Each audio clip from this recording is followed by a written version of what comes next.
Caregivers are invisible in our society in general. California was a leader in 1984 when they first established the Caregiver Resource Network. Having that commitment was really very important. There are 11 nonprofit caregiver resource centers across California. The CRCs provide core services, including family consultation, counseling, care planning, legal and financial consultation, and respite to give caregivers a break. California is large and diverse, and each CRC serves a really unique population. This investment of $30 million was a 3-year commitment of $10 million a year, and the intention behind this was both to expand services and to deploy CareNav, which is an online platform for delivering services to the caregivers, and also to enhance marketing efforts to get people to know more about the programs. I think the most important finding in this report is that the CRC clients tend to be at higher risk when we're comparing them to the general population of caregivers nationwide or those in the California Health Interview Survey. So seeing how common this experience is, at the same time, the differences that people experience based on their age or their gender, their racial ethnic background.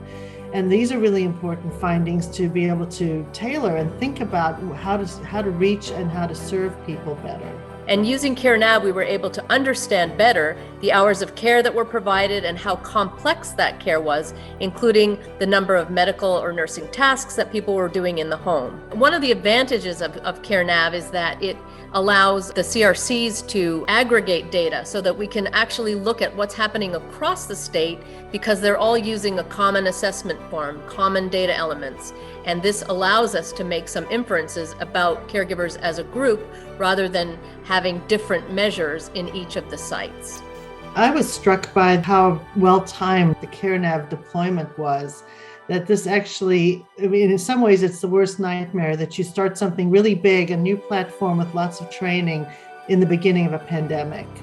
And at the same time, it was one of the best blessings of the pandemic. I was surprised at just how clear this picture of higher risk was. I expected there may be some areas where a higher risk would show for the caregivers served in the CRCs, but it was every measure consistently across the board. It's also illuminating the gaps in services and programs.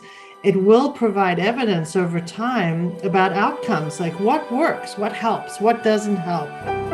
I think this is really an exciting time to be involved in caregiving research overall. It's vital that we understand this phenomenon and that we bring it into the light and we make sure that caregivers are appreciated, recognized, included, and supported.